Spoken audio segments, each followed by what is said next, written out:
Tuesday on here. It's Wednesday, November 4th. Do I have a motion to suspend the rules?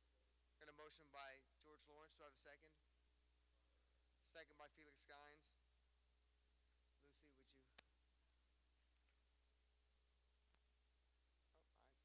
Oh, all right. It's okay. Mr. Tisdale? Sure. Do you want, and then we'll follow that with the pledge. We'll go back. We'll come back to this on the floor. Well, if you'll stand, please, for a quick prayer. We do this at the beginning of each month. Let us pray. We lie down in peace, knowing our sins are forgiven. We lie down in peace, knowing death has no fear. We lie down in peace, knowing no powers can harm us. We lie down in peace, knowing angels are near. Amen. Thank you, Councilman Tisdale. Mr. Leonard, would you lead us in the pledge? It is. United States of America, to the republic for which it stands, one nation, under God, indivisible, with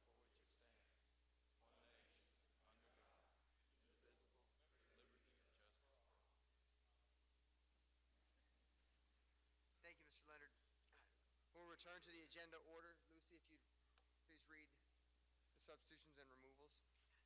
To our policy agenda, we're removing 4A, resolution to appoint a president to the council. We're removing 4B, resolution to appoint a vice president to the council.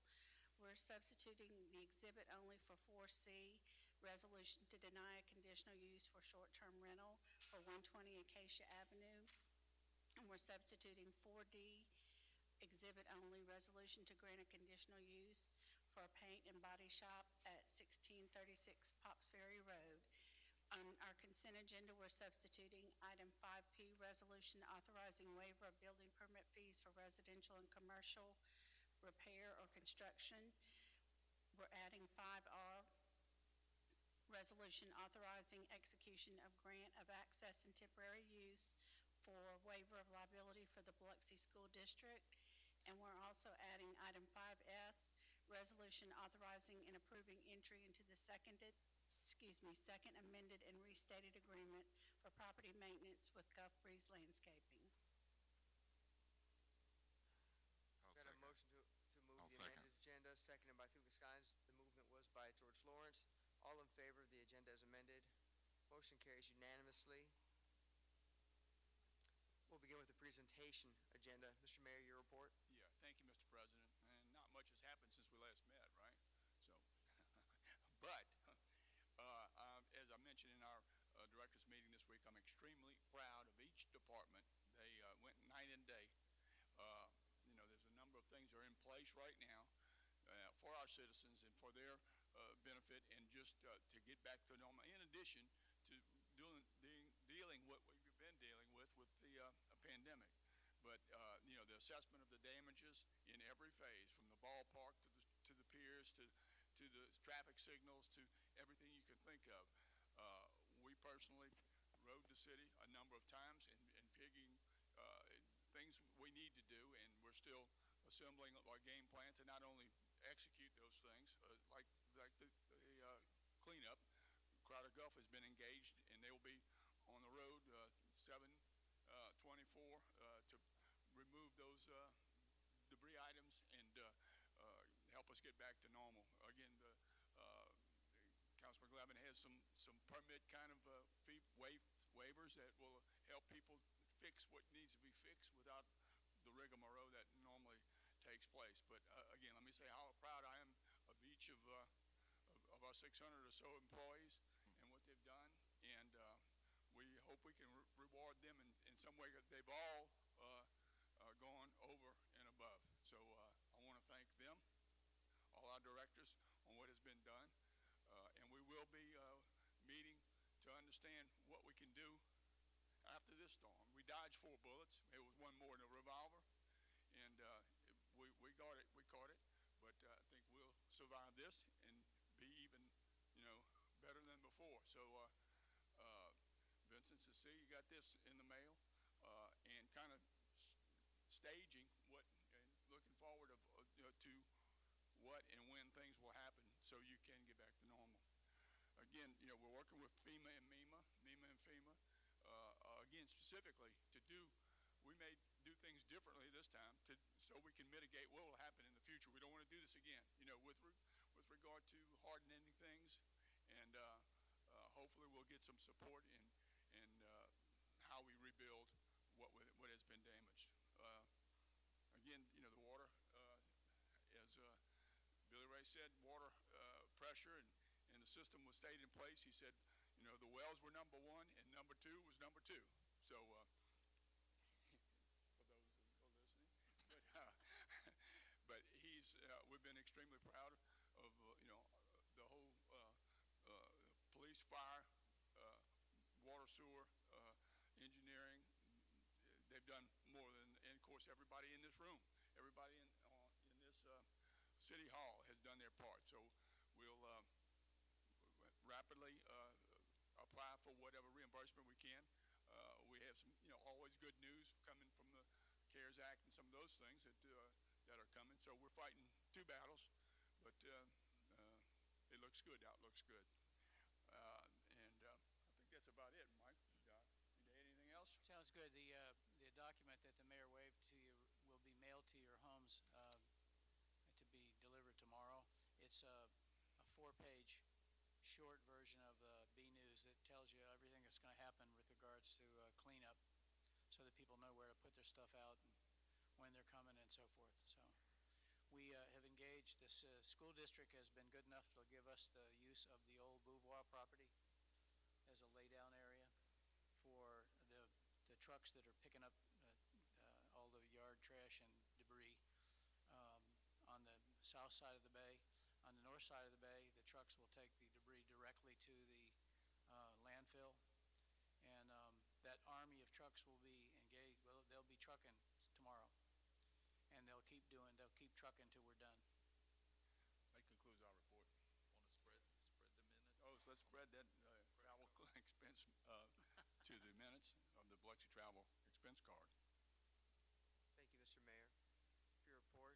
Before I get to the council reports, I can't tell with the masks on. Is that Kevin Felsher in the back? I'd like to, Sure like to is. acknowledge our House Rep, Kevin Felsher. I don't know, would you like to give us a report? Is there anything you care to say? Where's the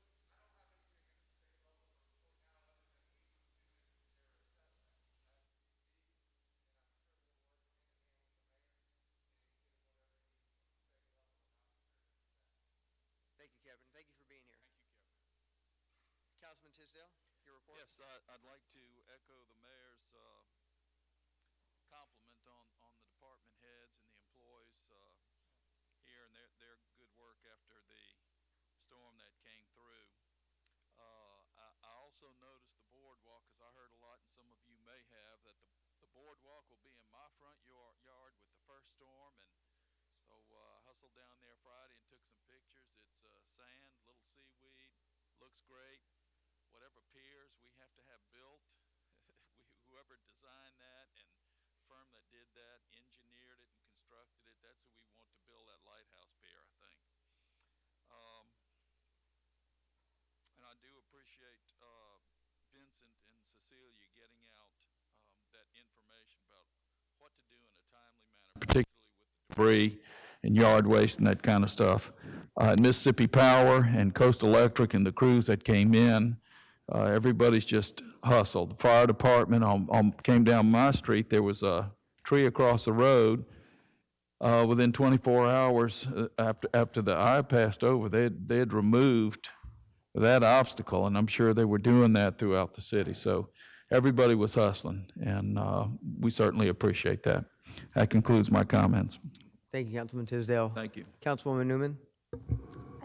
I did have a question from some residents about the pier situation. If they are broken up wood pieces, can they just go and get them, or do they have to get permission to go get some? It's their pier, and of course they can do that. I've done that myself. Okay.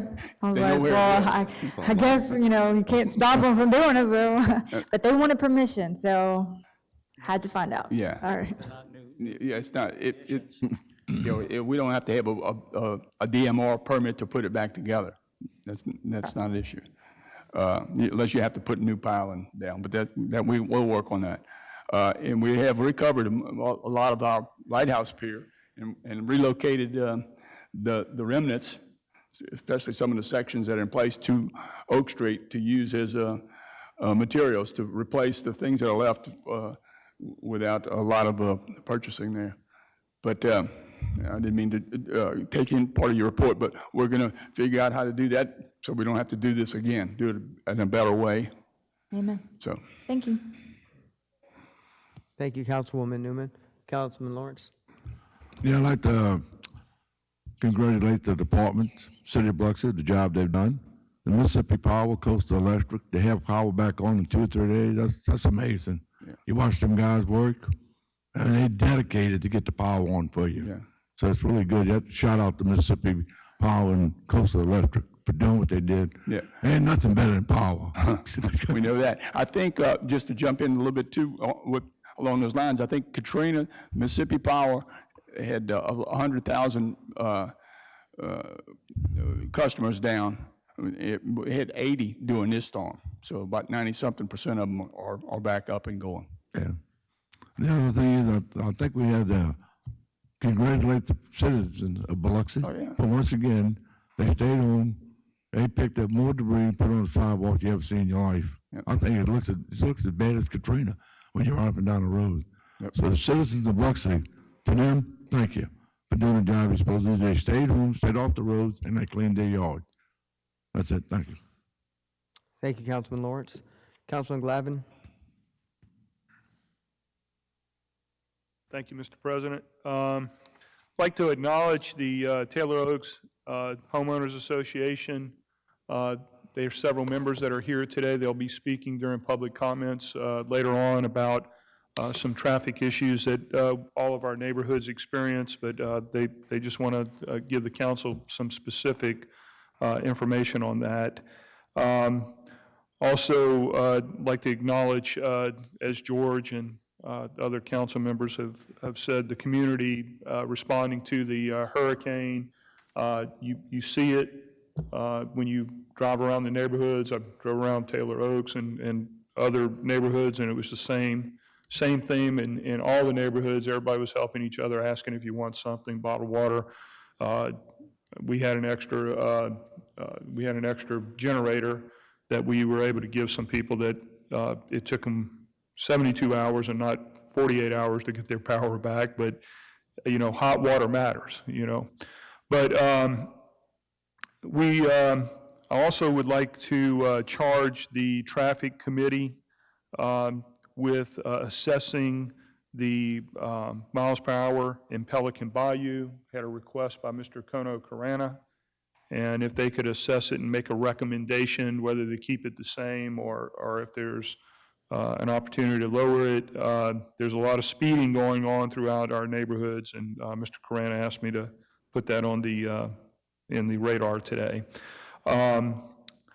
Also, next, under my, well, before I get to that, 5P on the consent is a waiver. The mayor alluded to it earlier. It's a waiver for commercial and residential reconstruction permits for storm damage. We need to make it easier for our businesses to, remove these obstacles, get back to work, start calling their employees back, and certainly making homes safer and easier for people to do the repairs to shingles and fences and all that stuff. So I appreciate everybody's support on that. And with the remainder of my time, I would like to ask Tom and the Pickleball Association to come up. I think they have a special presentation they want to do on behalf of the Cancer Society. Okay. On the 24th of October. Knock them together. Do we have a microphone? Do we have a handheld? It's coming. Oh, I'm sorry. On the 24th of October, we had a, oh, I'm sorry. Take 3. Okay. There you go. I'm loud enough, I thought. On the 24th of October, we had a successful tournament raising money for the American Cancer Society for breast cancer awareness and prevention. And we pitted 2 of our great leaders, Mr. Kenny Glavin and Mr. Kevin Felcher. Please, Kevin, come on up. We pitted them together for a tournament to raise money for the American Cancer Society. And both of these gentlemen are part of the Real Men Wear Pink. They're ambassadors here on the Gulf Coast. And quite frankly, they're two leading ambassadors of the 29 ambassadors or 25? 28. They're the two leading ones. So we had a wonderful tournament. So I think I have on behalf of our pickleball group, I have two young ladies that are breast cancer survivors, and they both competed in the tournament. And Mayor, would you please, on behalf of the city of Biloxi, help present this check? And Kenny, please come up. And LaWanda Jones, Jones, I'm sorry, please, over here, LaWanda. She is from the American Cancer Society. She's a community development manager for the Gulf Coast. Please, over on this side. And you three are going to present this check of $8,000. This is the proceeds from the tournament to the American Cancer Society. Please, Mayor, on behalf of the city.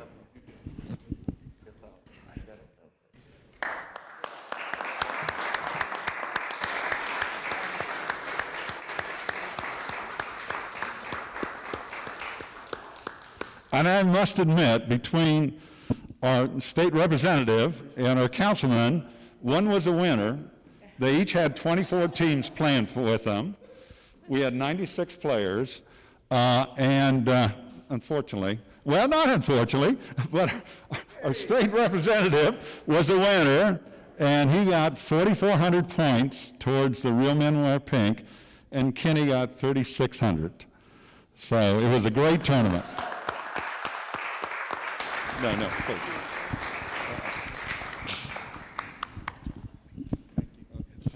Where do I get the, okay, over here. Thank you.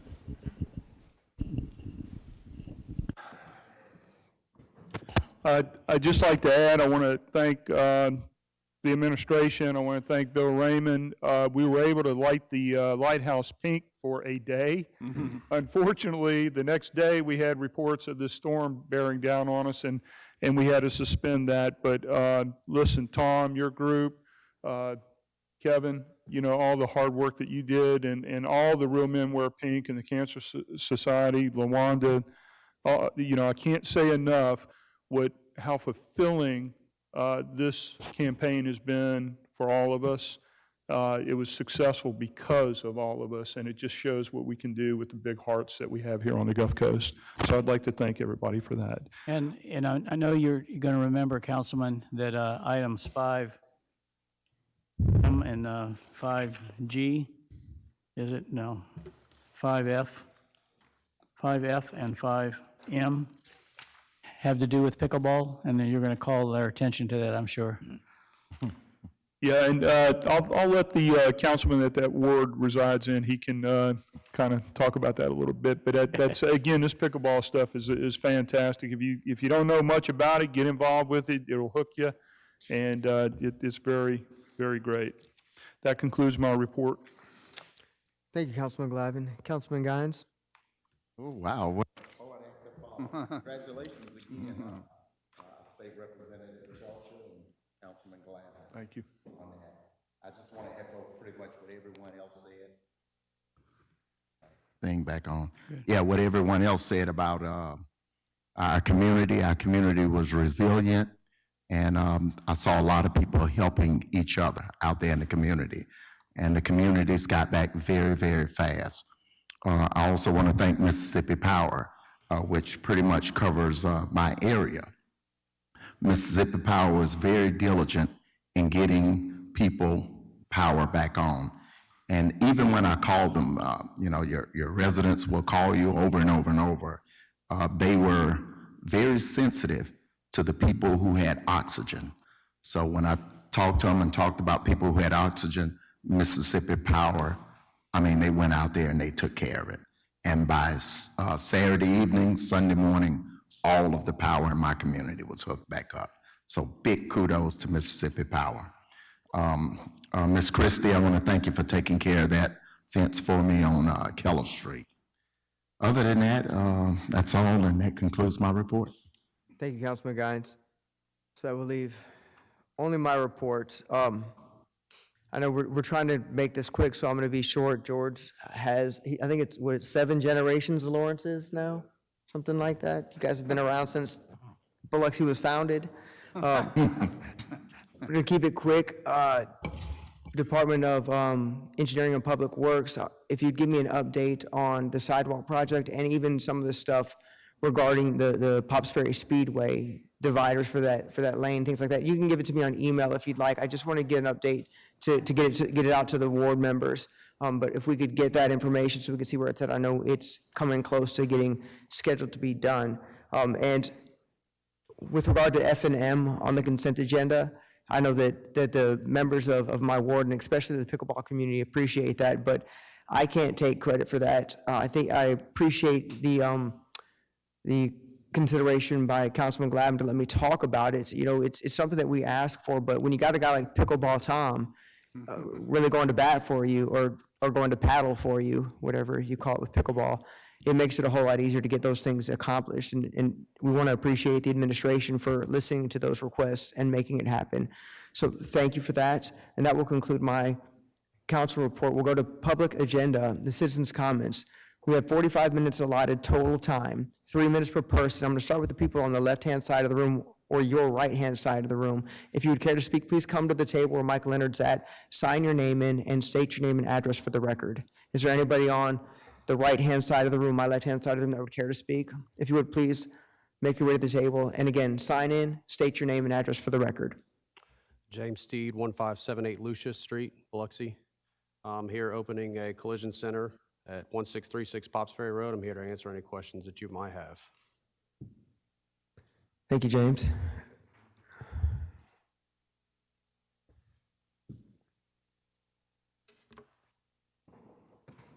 Now, I know Mr. Steeds are you retaining the business in D'Iberville, or are you relocating here?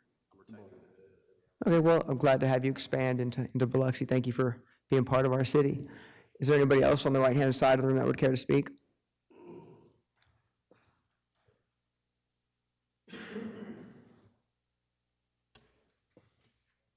And if you would, please state your name and address for the record. I'm Jacob Fiello, and I'm the Taylor Oaks Homeowners Association president, and I'm here to talk about speed tables and a possible gated access to our neighborhood. And I have some maps and some examples for y'all to look at.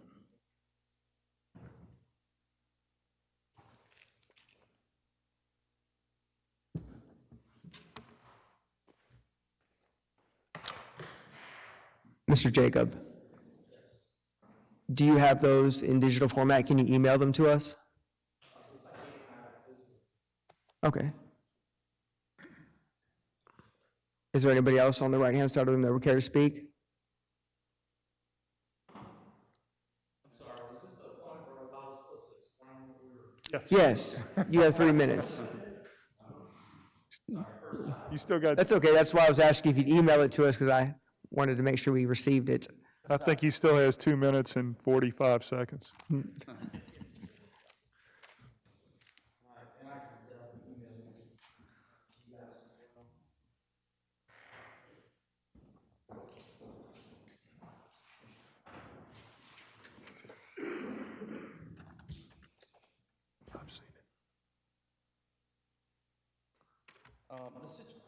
The situation we're having in Taylor Oaks subdivision is that we're an extremely active neighborhood. You have people jogging, people biking, and lots of kids, lots of little kids, and that's why people want to live there. It's a nice place to be, and it's a good place for families. The problem is if you look at your map coming off of Pops Ferry Road, you come down Burdone, take a left on Paul David to Campbell, it becomes a cut through to the other neighborhoods behind us. And what we would like to propose is a gated access at the Campbell and Paul David entrance. It would be not locked. It would be accessible to fire, safety services, And this is something that we would like to offer as out of the homeowners association funding. We're not asking for any city funding on this. We are going to make it match our brick walls that we already have up. We would have it'd be beautiful.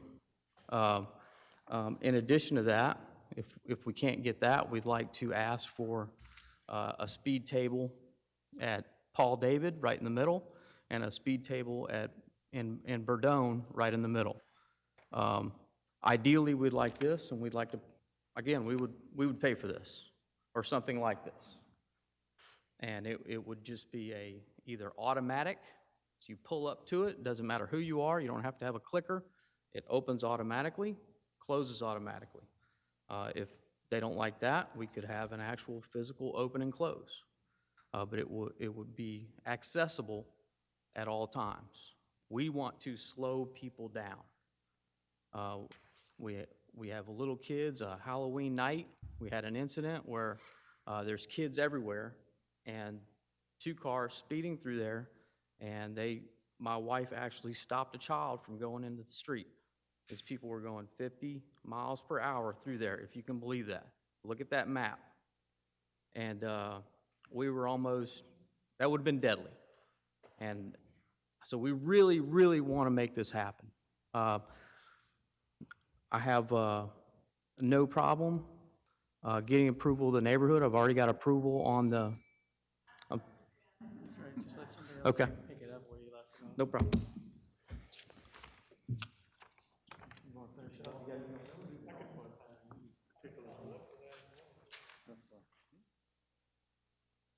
If you would please state your name and your address for the record and sign in for me. Well, my name's Neil Morris. I live at 907 Berdone Drive in Taylor Oak subdivision. And I'm here to address something that doesn't seem like a lot, but it's golf carts, something everybody likes.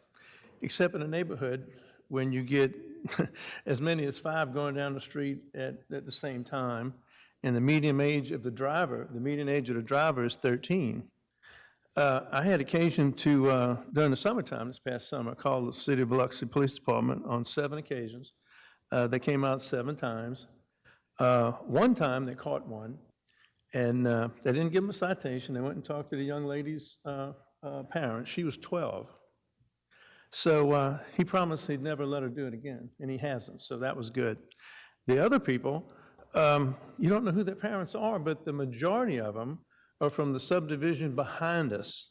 In that gate that Jake just showed you would stop that from happening. They race through our subdivision to get to their buddies around our subdivision, and they have no inkling or there's no consequence to them driving fast or reckless, and they just go through it. You're talking 12, 13, and 14-year-old kids. The median age is 13. And oddly enough, they're mostly young ladies. They're girls, and the average number of people per golf cart is 4.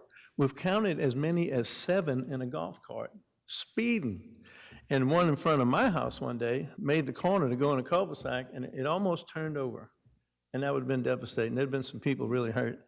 And then one of them smacked my mailbox, which I didn't appreciate, but I fixed it myself. So anyway, it's just something that we want to do to stop that situation. And if we could get a requirement, and we was talking to Mike here a little bit before, for a driver's license requirement due to age for these golf carts, I think that would eliminate the problem totally, because none of these kids have driver's license.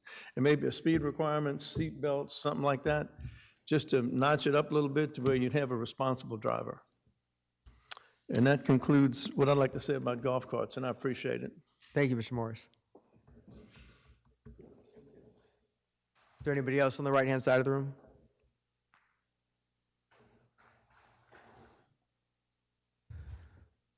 I'm writing slow. There we go.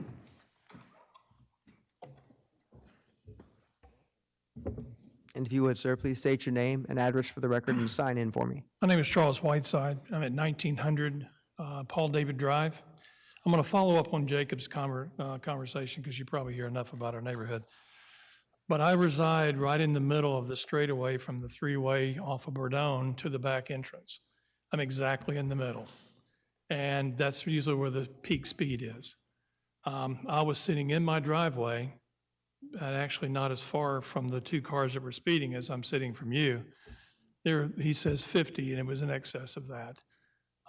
It was almost like a street party. It's a wonderful neighborhood, tons of kids and family members.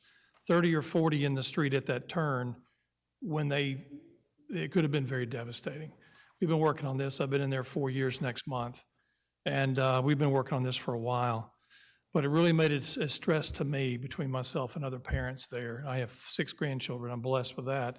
That'll be in that street probably in the next year or two. And I just don't want to see something happen. It was very lucky that we got out of Saturday night and didn't have something negative associated with such a wonderful neighborhood. That's really all the comments I have. If you would, please consider it at whatever time, if it's the gating approval, if it's the speed tables. We will be very flexible with engineers or whoever comes out for the placement of the speed tables. It won't be any confusion. The neighborhood's ready to act. Thank you, Mr. Whiteside. Thank you. Is there anybody else on the right-hand side of the room that would care to speak? Is there anybody on the left-hand side of the room, my right-hand side, that would care to speak?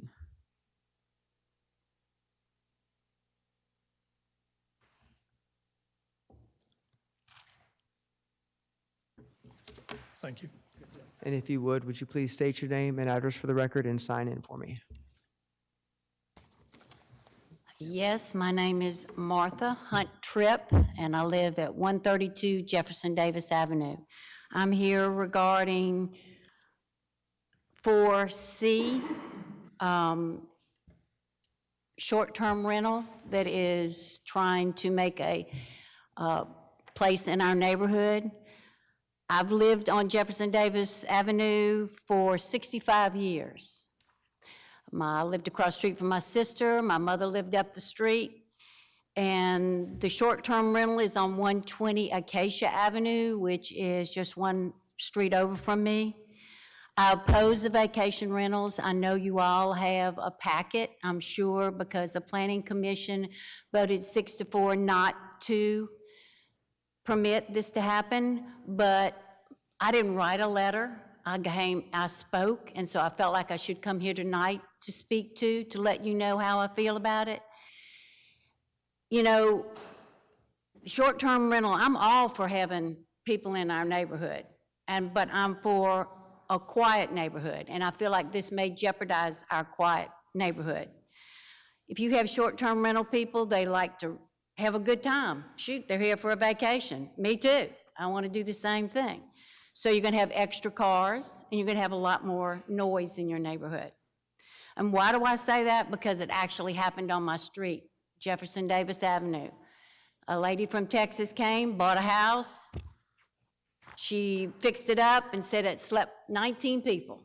We had 5 to 6 to 7 SUVs. We had lots of parties going on at night, and they were walking up and down our street. Pat Gill was the neighbor who lived right next door to them. He was a wreck because he didn't know who they were. He contacted George Lawrence, and Mr. Lawrence took care of it, shut it down. That lady sold that house, and now we have neighbors. We actually have neighbors. He works at the hospital, and she works at a pet store. So I know my neighbors. I make sure I know who they are. And I feel like, you know, we already have a lot of noise in our neighborhood. I love Miramar Park. I mean, my son used to play there all the time. Miramar Park is a great park. But you have a lot of people, and they go there late at night. You can hear them swinging on the swings and having fun, that's what it's about. But when we do have events at the park, you know, cars are parked way up on Acacia. I've met the people that want to do the vacation rental. I've told them I'm happy to have them in my neighborhood, but I'm not for their vacation rental. I'm short-term rental. A lot of our neighbors in Acacia and Jeff Davis are against this. I'm sorry, Ms. Tripp, your time is up. That's good. But I do want you to know I appreciate you all listening to us, and there are people here tonight that are also going to speak.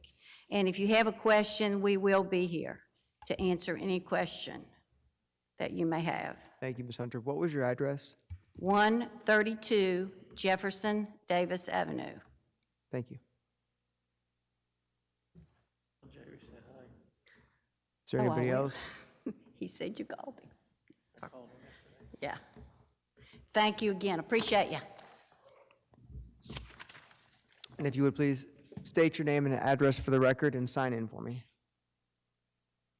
Sure. Heather Ritchie, 190 Acacia Avenue. I'm here too about 4C.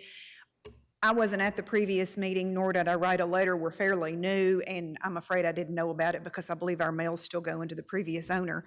However, my husband and I absolutely love that neighborhood. We love our neighbors, but we are vehemently against the short-term rental. While that's only applies to the first few houses at the end of our street, it affects the entire neighborhood. We like it quiet. We like knowing what's going on. And I know that the ordinance is very specific as far as parking and things like that for the short-term rentals, but I can't imagine that that could be enforced very well at 11 o'clock on a Saturday night. We do ask that you please do not pass that, and if you have any questions, we'll be here till the end. Thank you, Ms. Ritchie. Is there anybody else on the left-hand side of the room, if you would, please?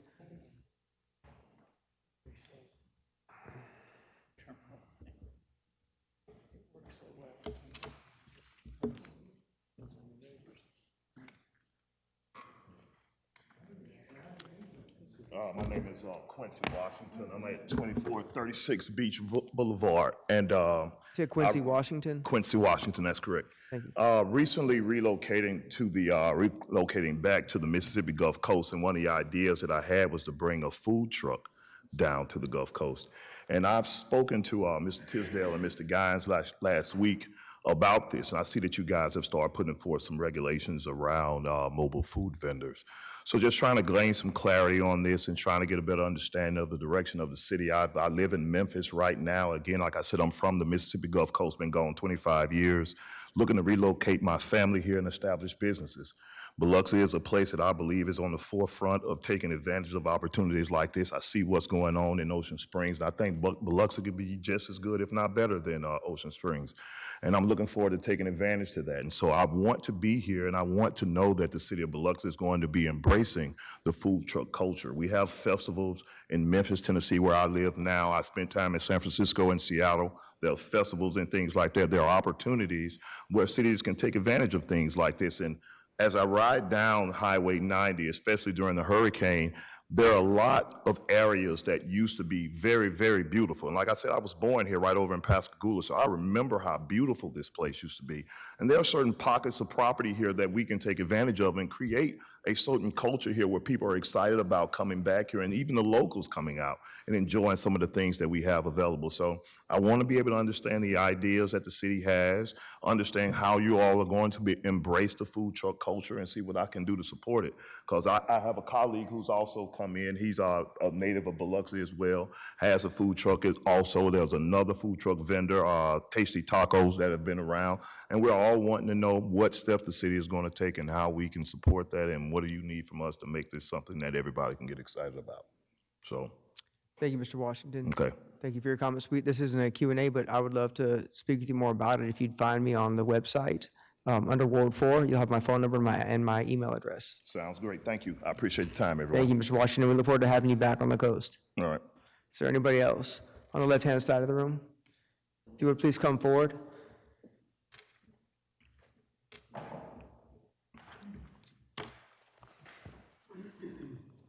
Please state your name and address for the record and sign in for me, please. Hi, I'm Cheryl White. I reside at 141 Jefferson Davis Avenue, but I also own properties at 134 Acacia and 140 Acacia. I'm here regarding 4C, the short-term rental property at 120 Acacia proposal. I am completely against it. I can tell you that when we have short-term rental activities, such as cruising the coast, things like this, where people rent out just their land that is close to our properties, I've ended up with people literally sleeping in my backyard between my shed and my fence. I've had to clear an area around a tree because I had someone that was staying behind there. People use it as a restroom as they're going through our neighborhood. people throw their trash. I spend every other weekend cleaning up the 2 lots that I have on Acacia just from people that are cutting through and throwing their garbage there. When that house was occupied not long ago, there was a lot of music. It was very loud. We could hear it a street over. It's not conducive to just a comfortable, quiet neighborhood setting, which is what we got down here for.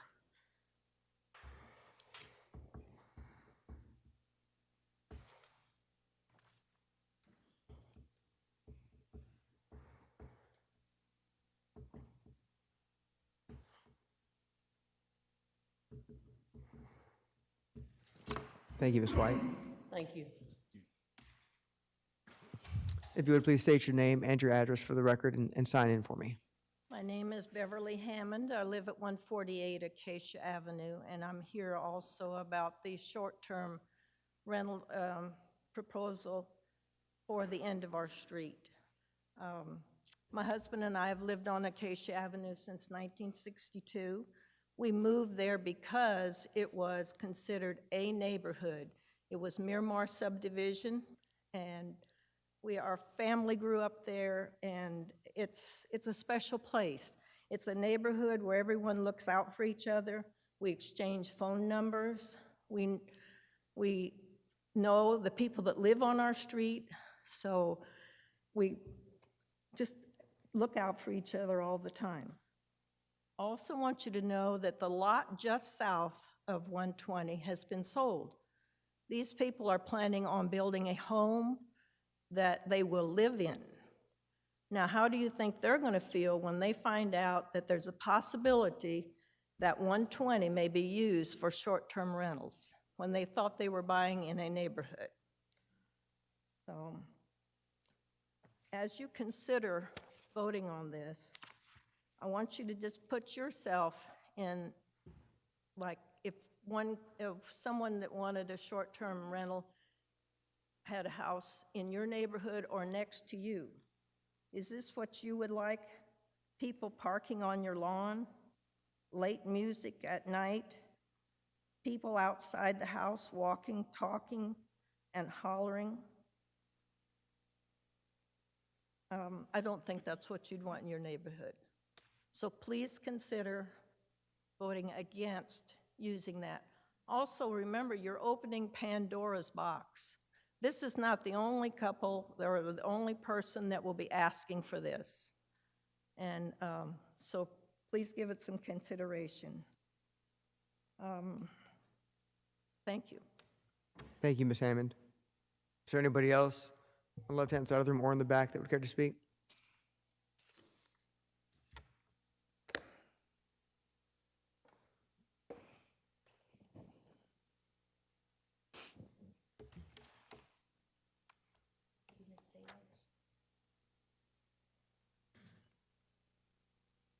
And if you would please state your name and your address for the record and sign in for me.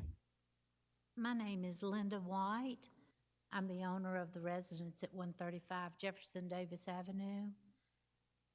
I've been blessed with children, grandchildren, and great-grandchildren.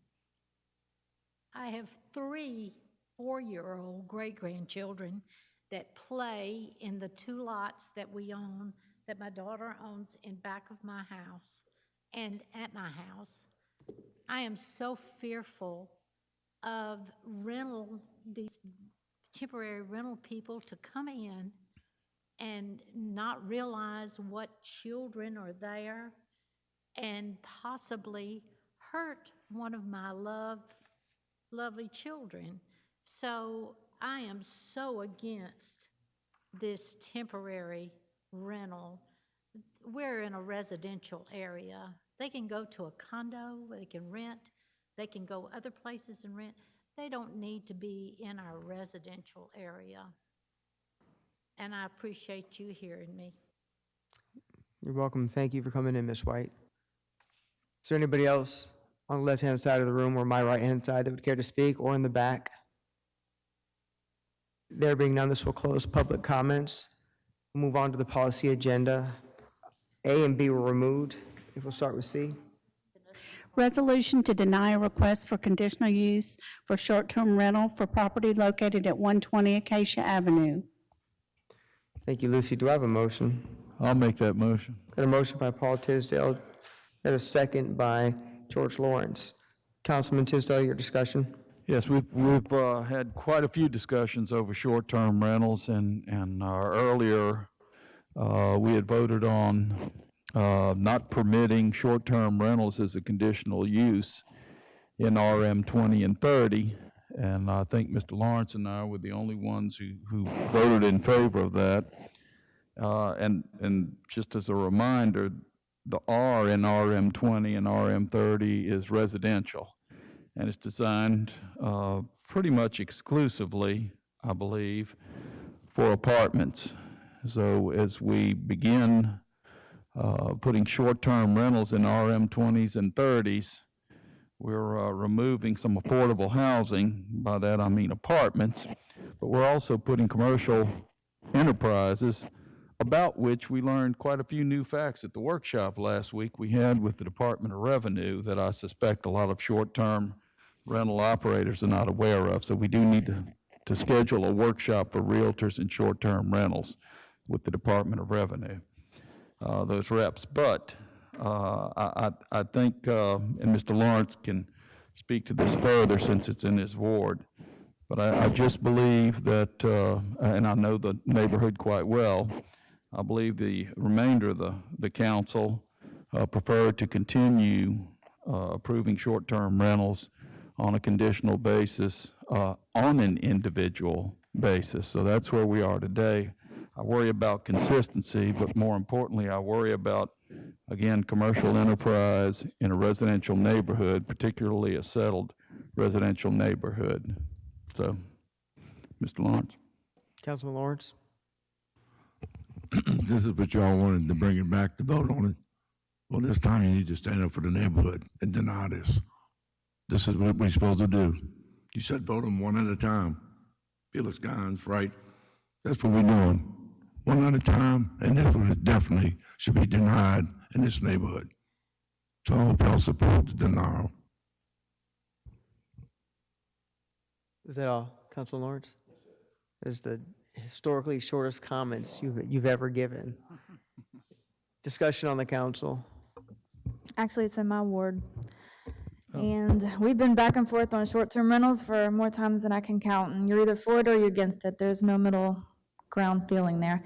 And I truly do feel conflicted, being that some residents are very strongly opposed to it. But sitting that this structure is sitting near the beach, it makes it a perfect fit for short-term rentals, and I am an advocate for short-term rentals. So if it was in the middle of the actual residential neighborhood, I could definitely understand the concern. And I have already spoken and gave my word for being an advocate on the short-term rentals, so I definitely don't want to go back on my word just because I'm feeling like I don't want to upset my residents. But I can assure my residents that it is a conditional use permit, which can be pulled just as easily as we approve. And ironically, I actually looked at that house to purchase it for myself, but I was too late. So then today I actually looked at another house in the same neighborhood. So I just might actually be your neighbor, and I'll be right up in the middle of it with you. So in voting of approval, it's not because I'm not going to feel your pain if that's the case, but you can always call me if there is an issue, because like I said, it's a conditional use. So if there is any issues, we can always address those. However, going forward, I would like to table this, and we would like to get a report on any of the previous short-term rentals that we have approved.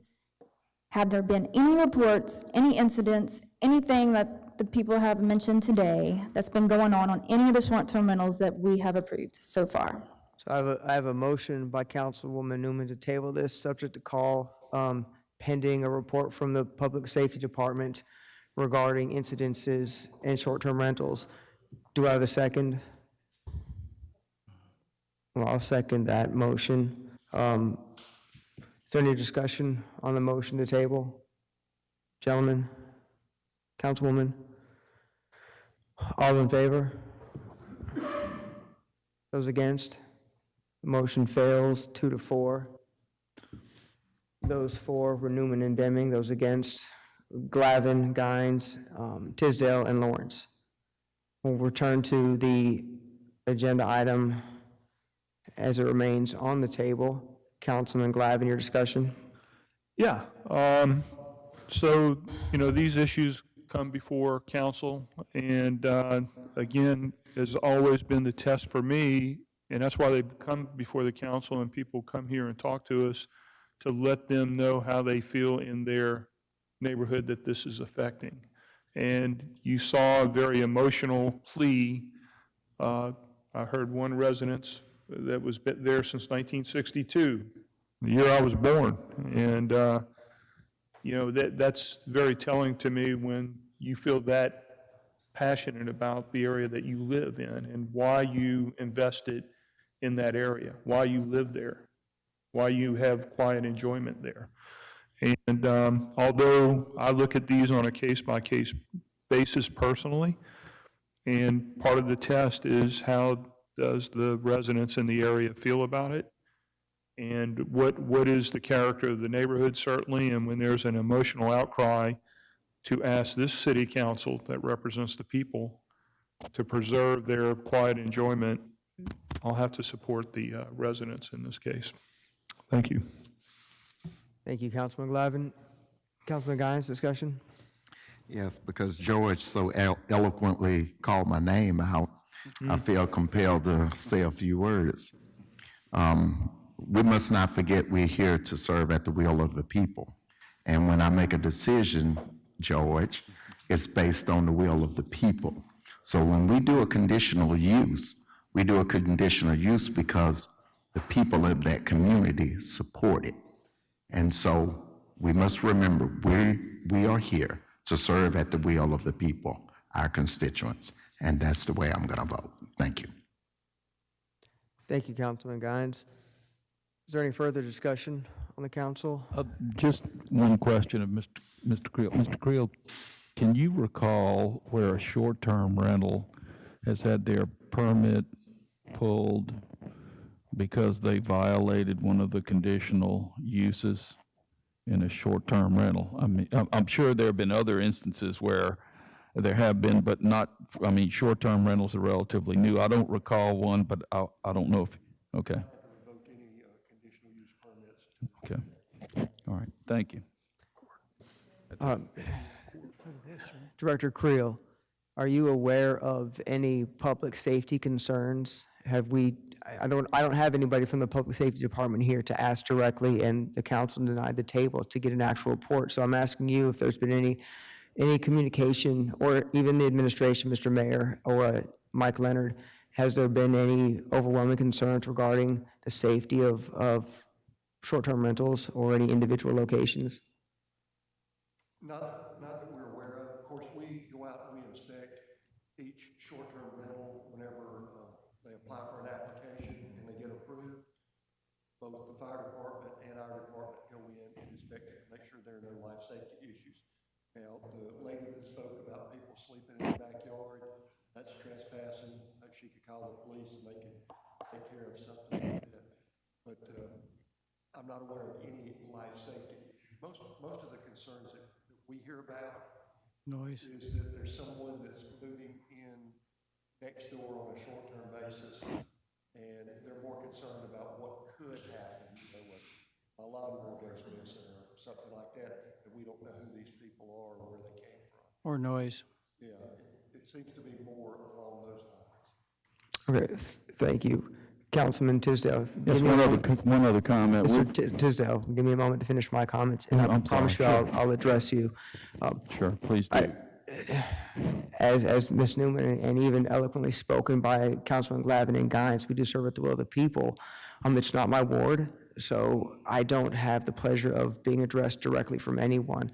What I do have a problem with the lack of information regarding the safety, and without having someone from the public safety department giving me some numbers, I can't vote for or against this without the information. So I'll vote present or abstain from the vote.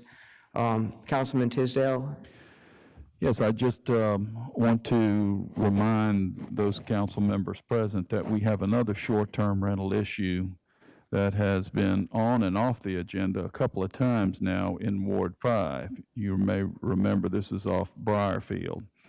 And it's to be a complex of, is it 48 short-term rental units. And I'd just like everybody to reflect on how they vote today, because you will in fact hear from, I'm sure, from the residents in the Briarfield neighborhood as well, again, on this short-term rental issue. That's all. Thank you. Thank you, Tisdale. Comment, please. Councilwoman Newman? So what I'm saying is, before we pass any other short-term rental in the future, regardless of where it is, or regardless if residents come out or not, I would like to have a public hearing or something, even to hopefully get residents to come out and let us know if they're having problems whatsoever after we have approved these short-term rentals. And that way we have a know, are they having issues or are they not? Maybe they were just concerned and now they're not having issues and they're maybe even considering have a short-term rental themselves. I would like to know, all the short-term rentals that we have approved, are the neighbors having any concerns? Thank you.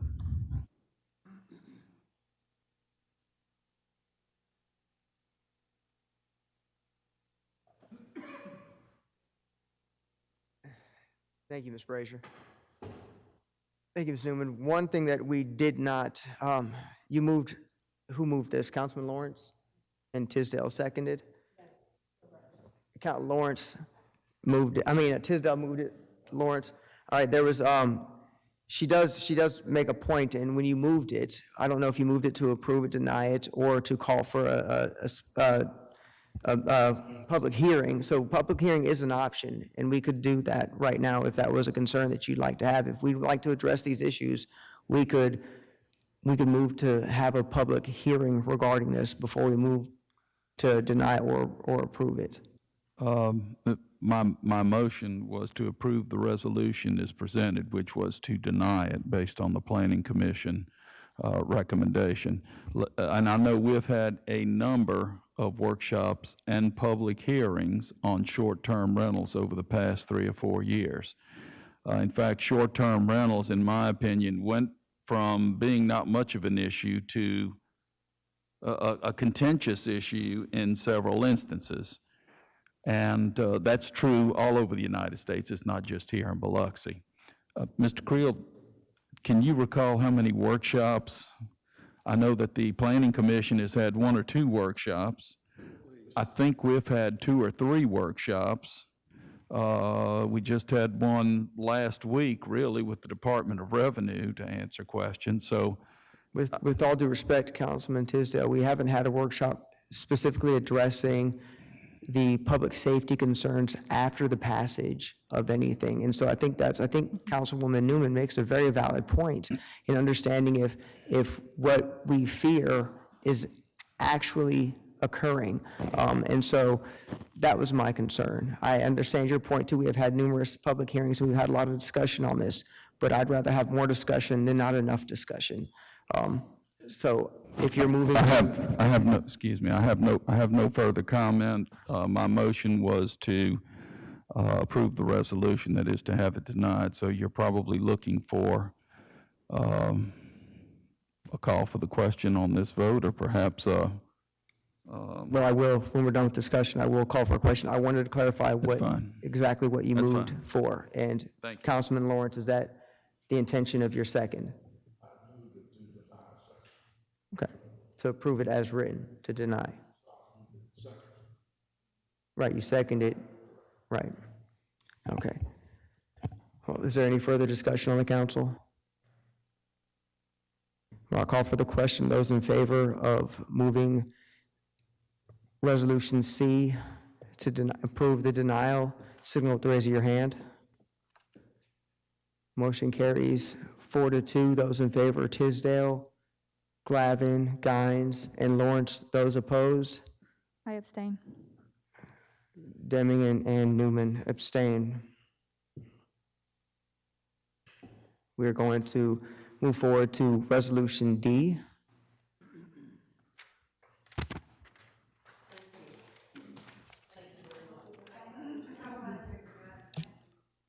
Resolution granting conditional use approval for the establishment of an auto painting and body shop for property identified at 1636 Pops Ferry Road. I'll move that. I'll second it.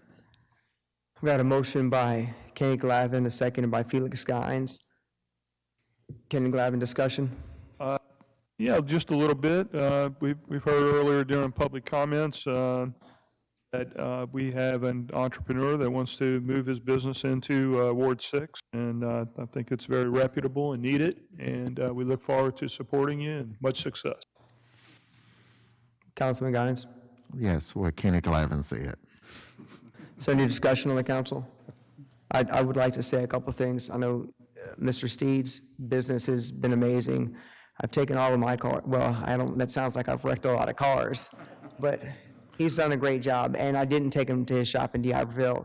He came to my house in Biloxi to do it. Wink, wink, just kidding. He does a great job. His shop's phenomenal, professional. Glad to have you in Biloxi, James. Call for the question. All in favor? Motion carries unanimously. Congratulations. Do I have a motion for the consent agenda? We've got a motion by George Lawrence. Second. Second by Paul Tisdale. Councilman Lawrence, discussion?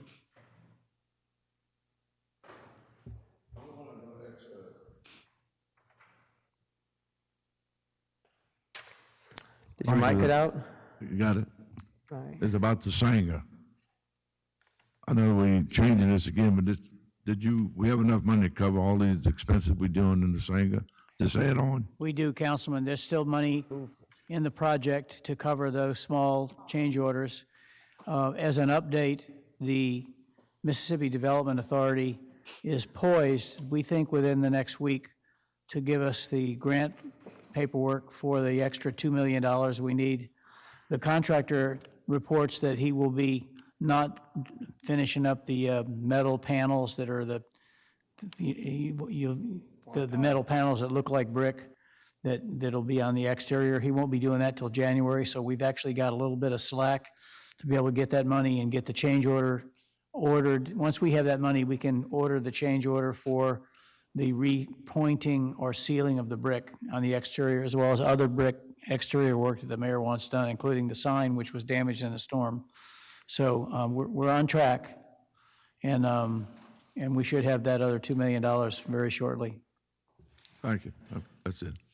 Thank you, Councilman Glavin. Councilman Tisdale? Yes, on item P. Councilman Lawrence, sorry. He's 58.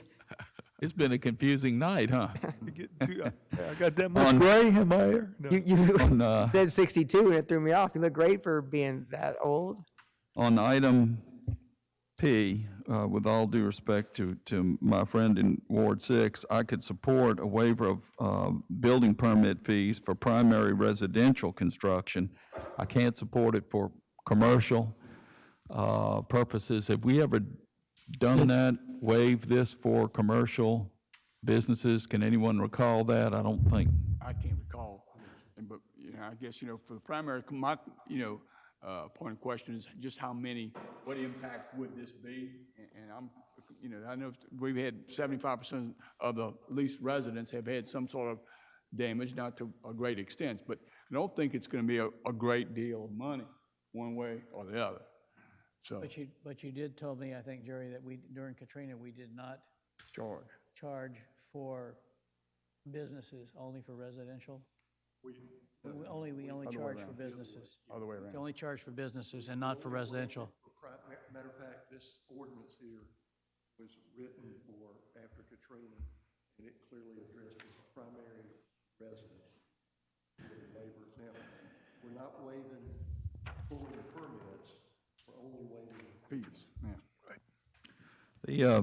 The other thing I'd like to note, since we're having a good time with short-term rentals, is that if this were to be approved as written and I own and operate a short-term rental, then I could have that waived. Anyway, that's just a quirky thought I had. But I support the primary residential waiving of building permit fees, but I can't support the commercial aspect with all due respect. Thank you. Thank you, Councilman Tisdale. Do I have any further discussion on the consent agenda? Councilman Glavin? Yeah, look, man, we've taken a unusual lick, a string of licks, going back to the last 2 or 3 years. And our employment has suffered, our businesses have suffered, our residents have suffered, and, you know, this is another punch in the stomach that came out of nowhere. I mean, we barely had time to prepare for this thing. It was on top of us before we knew it. And this is for a period of 6 months. This is to waive fees for reconstruction and damage due to the hurricane, Zeta, and to assist rapidly to get our businesses back on their feet, to get our residents, their homes back and intact as quickly as possible with as little burden as possible. And that is the intent of this. This does not extend to future storms, as economic conditions may be different, maybe. But certainly under the pandemic, the spillway, the recessions, the things that we've went through, this is the right thing to do, and I would ask for unanimous support. Thank you. Councilman Glavin, thank you. Councilman Guines, discussion Okay. on any, Just this item? no, any item? Item, okay, yeah. Just foot stomp what Kenny said. We need to encourage people building back. With the state of what's happening with the pandemic, COVID-19, businesses have been hurt, and we need to encourage our businesses coming back, and we need to make it easier for them to make their repairs so they can get back into full operation. So I totally agree with that. And I just want to give kudos to the mayor for Disability Connect, one of my favorite organizations, of giving him a donation. That concludes my report. Thank you. Councilwoman Newman? Tisdale, I'm sure you have a follow-up. Yeah, let me go back to 5P again. Mr. Creel, if you could give us some idea on the permits for a primary residential structure. Is it a flat fee, or is it a sliding fee based on the value of the property, or? One thing I would just point out is that whenever we waive the fees, I understand the argument for waiving the fees, but I just want to remind the council that the damages, let's say to a boat rivage, we waive the fees on a boat rivage. Both my department and the fire department still have to go out there and inspect that structure, doing all the repairs to make sure that everything is done the code on it. So we'd be still providing a service without collecting a fee. And, you know, the fees are designed to offset those services that we provide, that time that we spend going out there. So that's just for your information, you know, so that you're aware it's not just simply waiving the fee. There are still some obligations we're going to have to go out there and go through these buildings. Question, so if I have a structure with $1 million worth of damage that I've got to repair, do you have any kind of? It's a calculated fee. It's like $2,500 for the first 500,000, and then $3 for each additional 1,000 above that 500,000. Right. Okay. And that comes right out of the code book. All right, if I'm a homeowner, it's based on the value of my home, I would assume, or is it? No, it is. It's not based on the value of the home. It'd be based on the value of the repairs. Okay. So if you're doing, you know, $30,000 worth of repairs, there would be one fee. If you're doing 100,000, the fee would be more. Gotcha. Okay. Thank you very much, Sheriff. Appreciate it. Director Creel, a couple questions. You may or may not know the answer to these. My concern is not so much that we collect fees from anybody, but I do empathize with the loss of revenue for the city and the use of our personnel. One question that I have is that I am not aware of, nor have the knowledge to, and so I ask, are these types of fees covered in the repair costs or typically in FEMA recovery or insurance proceeds recovery? Do they bill for these fees? No, I don't think they recover the fees through either insurance or through FEMA.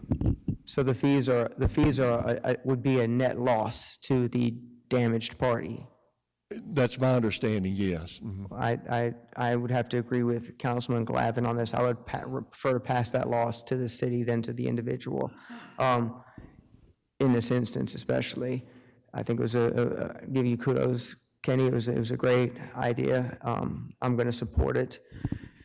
That being said, I have nothing else to discover on I take that back, I do. Does anybody else have a discovery on the consent agenda?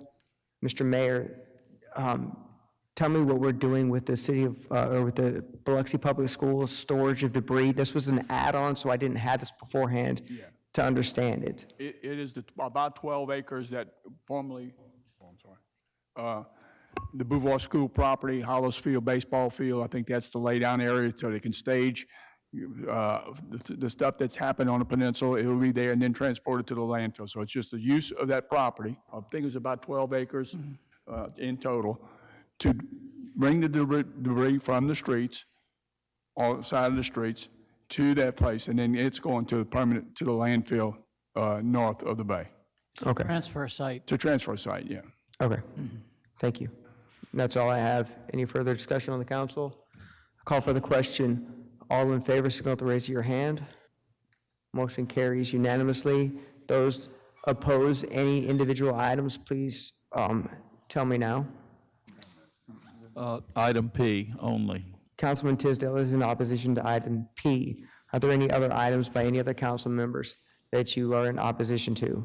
There being none, we will move to the routine agenda, code enforcement hearings. We don't have any, so we will go to the routine agenda.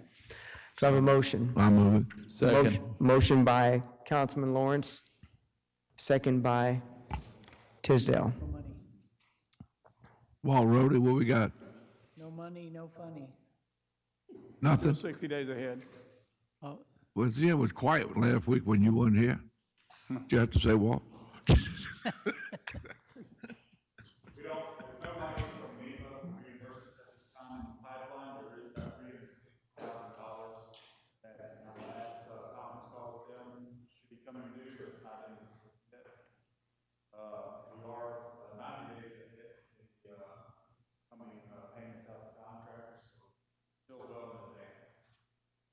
Thank you.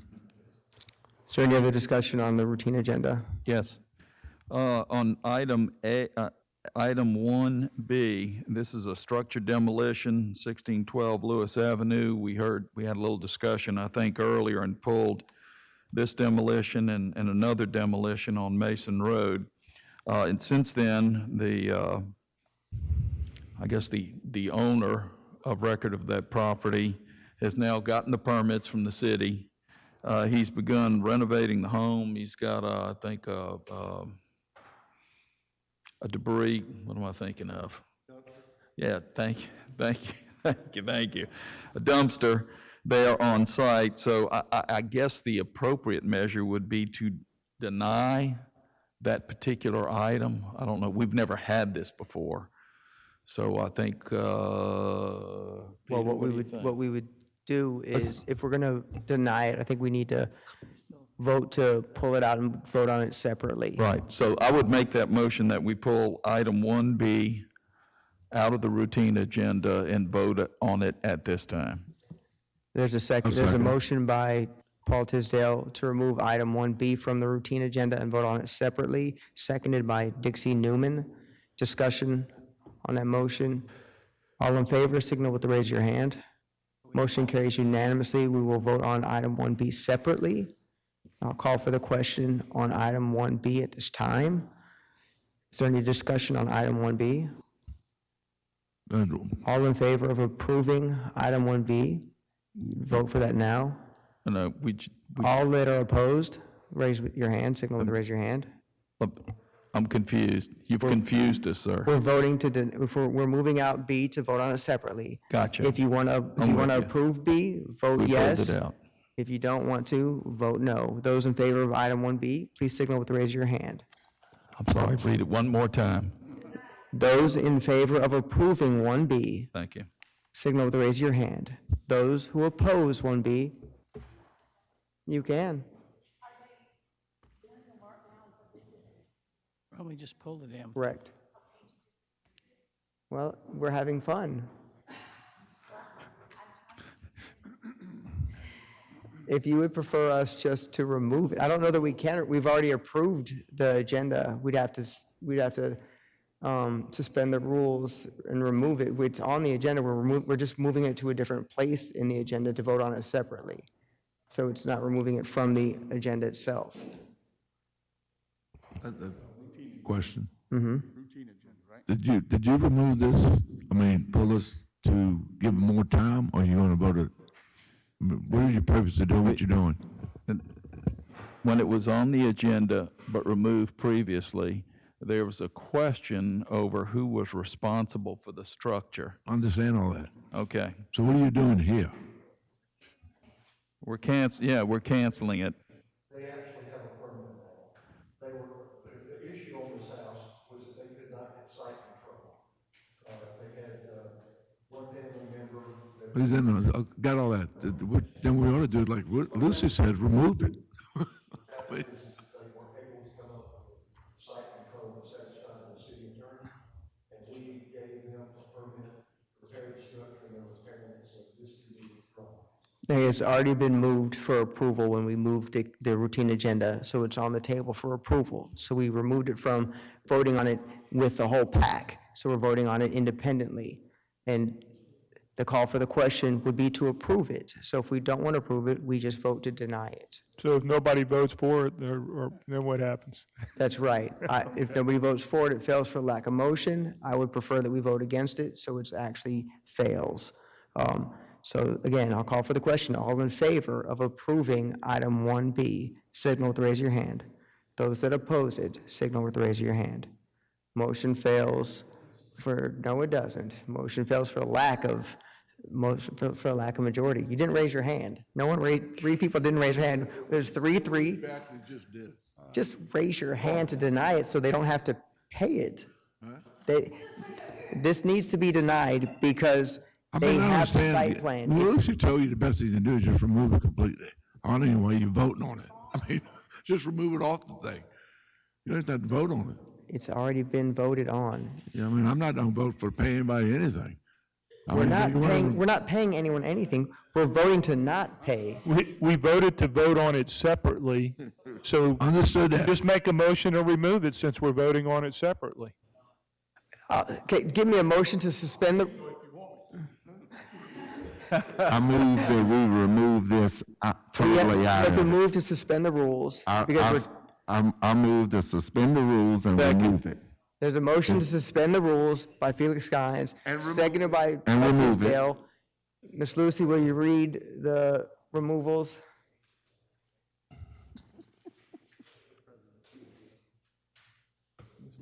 Can't wait till next meeting. I'm done with this. To remove 1A, which is the structure structure demolition with Simmons Trucking for $2,600. B is the structure demolition at 1612 Lewis Avenue with Simmons Trucking for $2,800. Thank you, Lucy. All in favor of you got to move it as amended. Got a movement by George Lawrence as amended, seconded by Felix Skynes. All in favor of the agenda as amended. Motion carries unanimously. 1B no longer exists. It is removed from the routine agenda. You can ask anything you want to ask, Lucy.